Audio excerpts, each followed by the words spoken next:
স্বাগতম তোমাদের প্রিয় চ্যানেল অধ্যয়ন শুরু করার আগে বইটি খুলে রাখুন আর আমার সাথে পড়তে থাকুন। আমাদের এই ছোট্ট চ্যানেলটি সাবস্ক্রাইব করতে ভুলবেন না। চলুন শুরু করি। Deccan Riots, 1875. The Deccan Uprising was an uprising of the Deccan peasants chiefly directed against the exploitation of the Marwari and Gujarati moneylenders. It occurred in the context of a combination of factors such as introduction of Ryotwari system in the Deccan, 1858, slump in world cotton prices at the end of the American Civil War, 1864, and raise in land revenue by government by nearly 50% in 1867. This situation was worsened by successive bad harvests. Deccan দাঙ্গা 1875। দাক্ষিণাত্যের বিদ্রোহ ছিল দাক্ষিণাত্যের কৃষকদের একটি বিদ্রোহ যা মূলত মারোয়ারি ও গুজরাটি মহাজনদের শোষণের বিরুদ্ধে পরিচালিত হয়েছিল।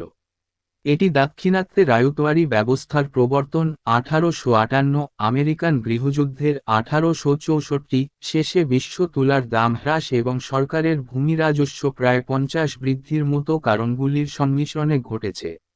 1867 সালে শতাংশ ক্রমাগত খারাপ ফসলের কারণে এই পরিস্থিতি আরও খারাপ হয়েছিল। Under the Ryotwari system, the land revenue was settled directly with the peasant who was also recognized as the owner of his land. Like other peasants under the Ryotwari system, the Deccan peasants also found it difficult to pay the high revenues without getting into the clutches of the moneylenders.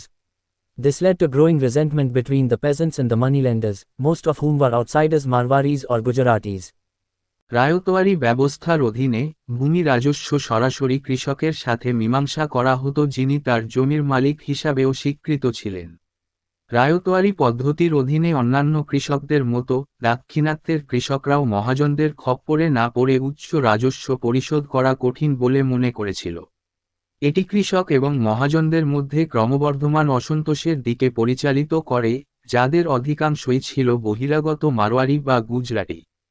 The moneylenders who came from outside were greedy and often fooled the illiterate Deccan peasants into signing unfavorable bonds. The civil courts also always favored the usurious moneylenders, awarding them with decrees of eviction against the peasants. This naturally resulted in increased transfer of land holdings from peasants to moneylenders and further accentuated the differences between the Vanis, moneylenders, and the Kumbhas, cultivator caste. বাইরে থেকে আসা মহাজনরা লোভী ছিল এবং প্রায়ই অশিক্ষিত দাক্ষিণাত্যের কৃষকদের প্রতিকূল বন্ডে স্বাক্ষর করার জন্য বোকা বানিয়েছিল। দেওয়ানি আদালতগুলিও সর্বদা সুদখোর মহাজনদের পক্ষে ছিল, তাদের কৃষকদের বিরুদ্ধে উচ্ছেদের ডিক্রি দিয়েছিল। এর ফলে স্বভাবতই কৃষকদের থেকে মহাজনদের কাছে জমির হস্তান্তর বৃদ্ধি পায় এবং ভ্যানি, মহাজনের এবং কুনবিদের চাষি জাত মধ্যে পার্থক্য আরও জোরদার করে। In December 1874, the riots first started in village Karda, Saru Taluka, when a Marwari moneylender obtained a decree of eviction against Baba Saheb Deshmukh, a cultivator who owed 150 rupees to him. Deshmukh's house was callously pulled down, arousing the wrath of the villagers, who then organized complete social boycott of the outsider moneylenders and even imposed social sanctions on the Balutadas, village servants and peasants who would not join the boycott. 1874 সালের ডিসেম্বরে দাঙ্গা প্রথম শুরু হয় কারদা, সিরুর তালুকা গ্রামে, যখন একজন মারোয়ারি মহাজনের বাবা সাহেব দেশমুখের বিরুদ্ধে উচ্ছেদের ডিক্রি পেয়েছিলেন, যিনি তার কাছে 150 রুপি পাওনা ছিলেন।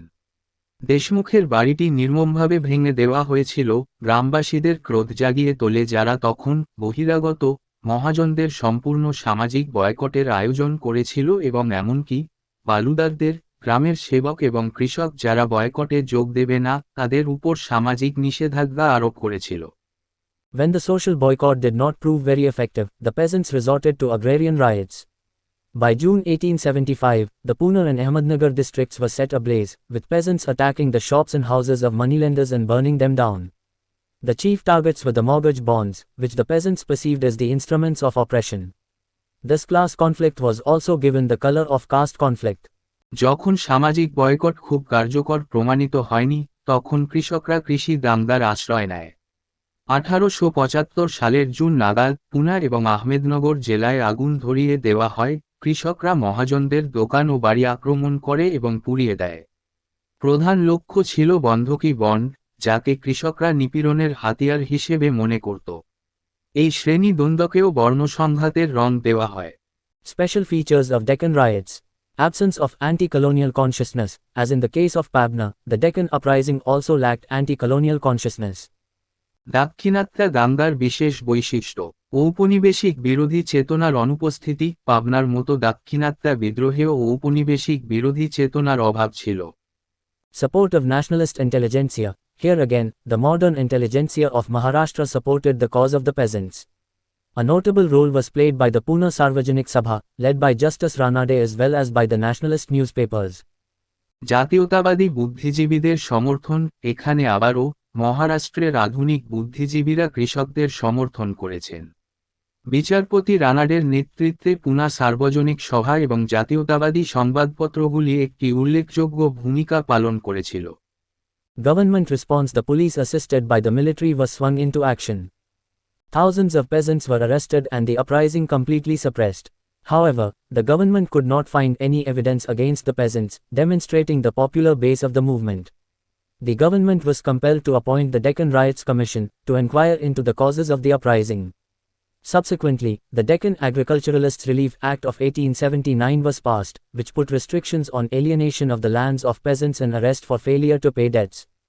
সরকারি প্রতিক্রিয়া সামরিক বাহিনী দ্বারা সহায়তা করা পুলিশ কর্মে ঝাঁপিয়ে পড়ে হাজার হাজার কৃষককে গ্রেফতার করা হয় এবং বিদ্রোহ সম্পূর্ণরূপে দমন করা হয় তবে সরকার কৃষকদের বিরুদ্ধে কোনো প্রমাণ খুঁজে পায়নি আন্দোলনের জনপ্রিয় ভিত্তি প্রদর্শন করে বিদ্রোহের কারণ অনুসন্ধানের জন্য সরকার ডেকান দাঙ্গা কমিশন নিয়োগ করতে বাধ্য হয়েছিল পরবর্তীকালে 1879 সালের Deccan agriculturist relief act pass করা হয় যা কৃষকদের জমি বিচ্ছিন্নকরণ এবং ঋণ পরিশোধে ব্যর্থতার জন্য গ্রেপ্তারের উপর বিধিনিষেধ আরোপ করে Koya Rebellion, Eastern Godavari region, 1879–80.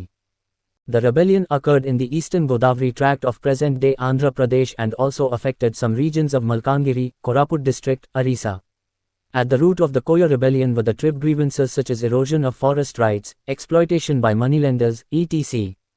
কোয়া বিদ্রোহ পূর্ব গোদাবরী অঞ্চল 1879 থেকে 80 বিদ্রোহটি বর্তমান অন্ধ্রপ্রদেশের পূর্ব গোদাবরী অঞ্চলে ঘটেছিল এবং মালকানগিরি কোরাপুট জেলা ওড়িশা এর কিছু অঞ্চলকেও প্রভাবিত করেছিল কোয়া বিদ্রোহের মূলে ছিল উপজাতির অভিযোগ যেমন বন অধিকারের অবক্ষয় মহাজনদের শোষণ ইত্যাদি The rebels rose under the leadership of Koya leader, Tomar Dora, hailed as the king of Malkangiri. It is believed that the rebels took over a police station, soon after which Dora was shot dead, bringing the movement to an end.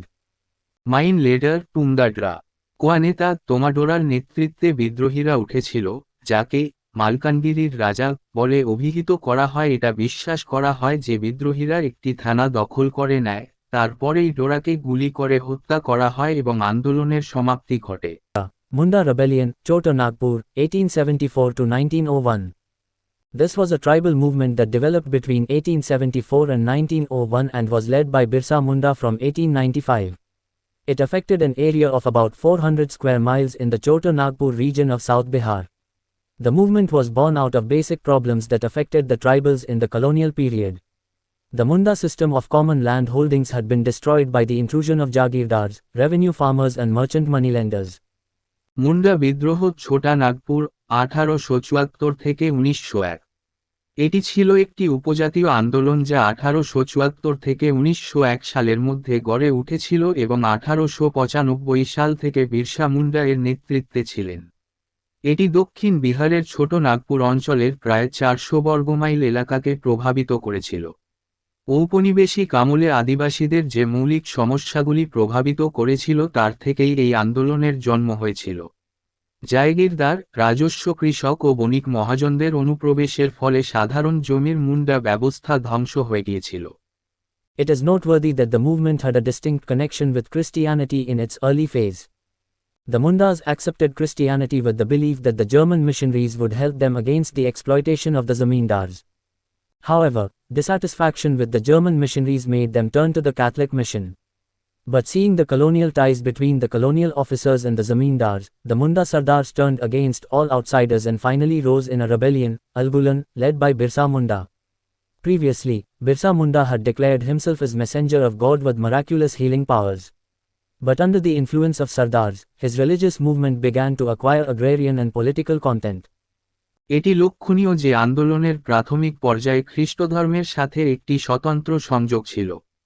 জমিদারদের শোষণের বিরুদ্ধে German মিশনারিরা তাদের সাহায্য করবে এই বিশ্বাসে মুন্ডারা খ্রিস্টধর্ম গ্রহণ করেছিল। যাই হোক, জার্মান মিশনারিদের অসন্তোষ তাদের ক্যাথলিক মিশনে পরিণত করেছিল। কিন্তু ঔপনিবেশিক অফিসার ও জমিদারদের মধ্যে ঔপনিবেশিক সম্পর্ক দেখে মুন্ডা সর্দাররা সমস্ত বহিরাগতদের বিরুদ্ধে চলে যায় এবং অবশেষে বিরসা মুন্ডার নেতৃত্বে উলগুলান বিদ্রোহে উঠে। পূর্বে বিরসা মুন্ডা নিজেকে অলৌকিক নিরাময় ক্ষমতা সহ ঈশ্বরের বার্তাবাহক হিসাবে ঘোষণা করেছিলেন।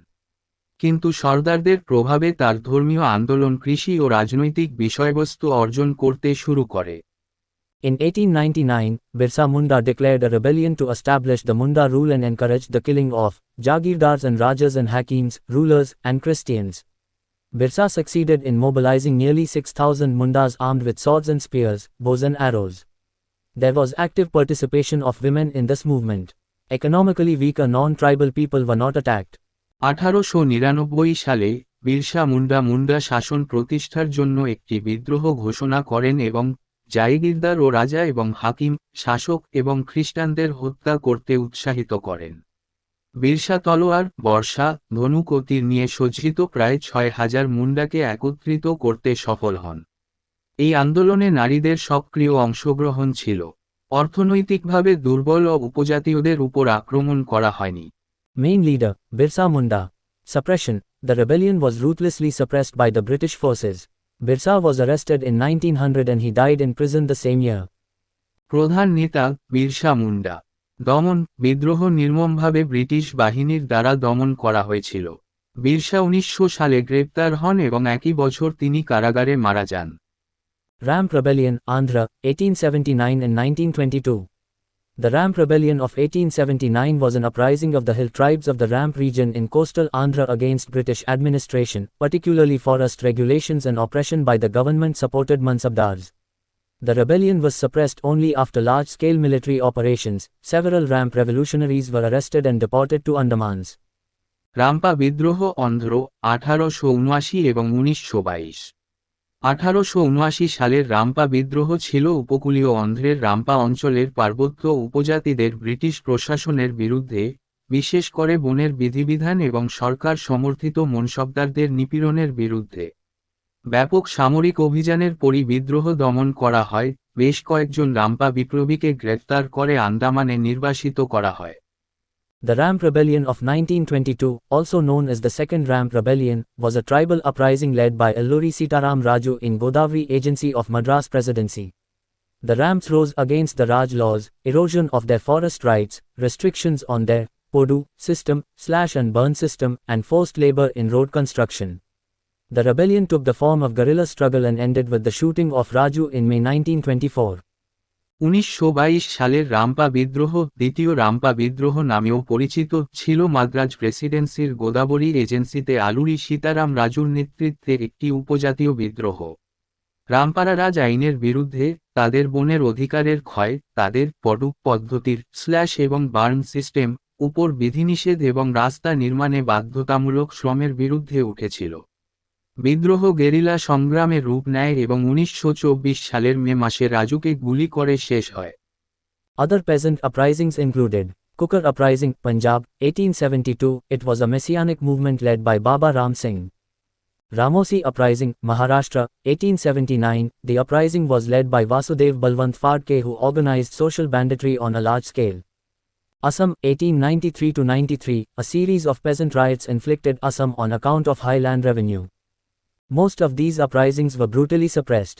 অন্যান্য কৃষক বিদ্রোহ অন্তর্ভুক্ত কুকা বিদ্রোহ, পাঞ্জাব, 1872। এটি ছিল বাবা রাম সিংয়ের নেতৃত্বে একটি মেসিয়ানিক আন্দোলন। রামসি বিদ্রোহ, মহারাষ্ট্র, 1879। বিদ্রোহের নেতৃত্বে ছিলেন বাসুদেব বলবন্ত ফাড়কে, যিনি ব্যাপকভাবে সামাজিক দস্যুতা সংগঠিত করেছিলেন। আসাম, 1893 থেকে 93। উচ্চ ভূমি রাজস্বের কারণে আসামে কৃষক দাঙ্গার একটি সিরিজ। এখানেই এই ভিডিওটি শেষ করলাম। পরবর্তী ভিডিওতে আমরা বাকিটা পড়ব।